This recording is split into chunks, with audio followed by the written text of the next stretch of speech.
अगर देश के एलओपी लोकसभा नेता प्रतिपक्ष लोकसभा की खुद की सोच ऐसी है, वो अगर हमारी सेना को जात पात धर्म मजहब में बांट कर देखने का काम कर रहे हैं, सोचिए कितनी भावनाओं को आपने ठेस पहुंचाई होगी। आज जो व्यक्ति सरहद पर खड़ा होगा हम लोगों की सुरक्षा के लिए, आज वो पहली बार सोच रहा होगा कि मेरी जाति क्या है या मेरा धर्म क्या है। इससे ज़्यादा दुखद, शर्मनाक तो ये है ही, साथ में ये दुखद बयान भी है। अगर देश के एलओपी लोकसभा नेता प्रतिपक्ष लोकसभा की खुद की सोच ऐसी है, जो कहीं ना कहीं सदन में विपक्ष का नेतृत्व कर रहे हैं, वो अगर हमारी सेना को जात पात धर्म मजहब में बांट कर देखने का काम कर रहे हैं, तो इससे ज़्यादा लोकतंत्र के लिए दुखद और कोई बात नहीं हो सकती। जैसा मैंने कहा कि ये बयान तो शर्मनाक है ही, मैं उस पर मैं जा ही नहीं रहा, पर सोचिए कितनी भावनाओं को आपने ठेस पहुंचाई होगी।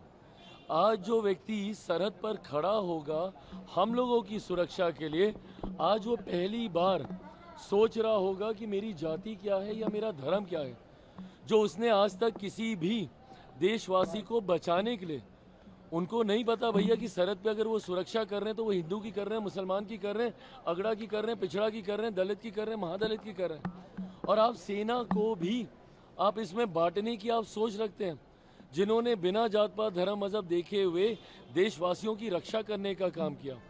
और अगर आपको इतनी ही चिंता है राहुल जी, तो बता दीजिए ना कि देश की सत्ता में लंबे समय तक कौन था शासन में भैया?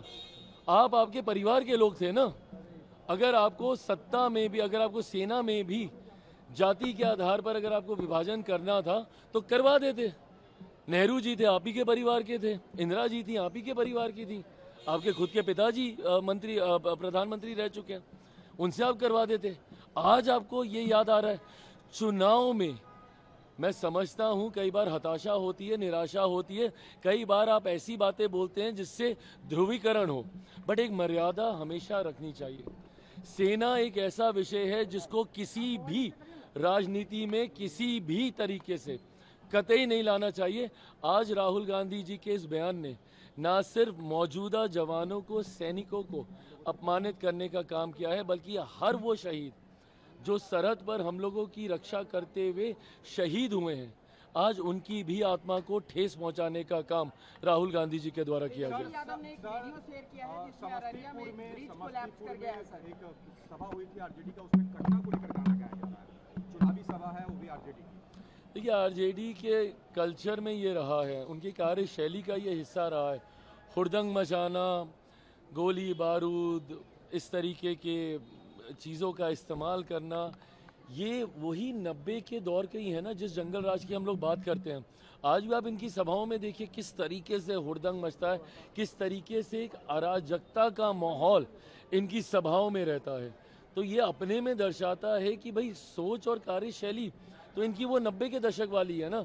अब जब ये लोग ऐसे ऐसे गाने अगर ये लोग प्रमोट कर रहे हैं, ऐसी भाषा, ऐसी बॉडी लैंग्वेज को ये प्रमोट कर रहे हैं, अभी तो सत्ता से दूर हैं। इसीलिए फर्स्ट टाइम वोटर्स को जब हम लोग जंगल राज की याद दिलाते हैं ना, क्योंकि उनको पता नहीं है कि अगर ये आ गए कहीं गलती से भी, आएंगे नहीं बट हाइपोथेटिकली, अगर ये आ गए गलती से भी तो बिहार में आतंक मचा देंगे। एसआईआर पर सर सबसे ज्यादा बंगाल में हिंसा हो रही, ममता बनर्जी कर दी आग से नहीं खेली, आग लगा देंगे, बीजेपी को भी धमकी दिया। अरे इन लोगों का समझ में नहीं आता। शिकायत भी यही लोग करेंगे कि भैया धांधली कर रहे हैं, प्रक्रिया का इस्तेमाल किया जाएगा उसको सुधार करने के लिए। और ये कौन सी कोई नई प्रक्रिया का इस्तेमाल कर रहा है प्रभु? ये तो होती रही है देश में, पहली बार थोड़ी हो रही है। ये हर बार समय समय पर एक रेगुलर इंटरवल पर ये प्रक्रिया का इस्तेमाल किया जाता है, और क्योंकि अब लंबे समय से नहीं हुई थी, इसको करना ज़रूरी है। बिहार में क्या, मुझे बताइए ना, जितने राजनीतिक दलों ने इसको लेकर अपनी चिंताएं जाहिर की, कोई एक अधिकृत आपत्ति इन लोगों ने दर्ज कराई?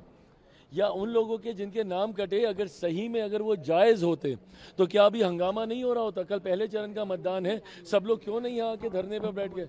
सब लोगों ने क्यों नहीं उसको लेके विवाद खड़ा कर दिया?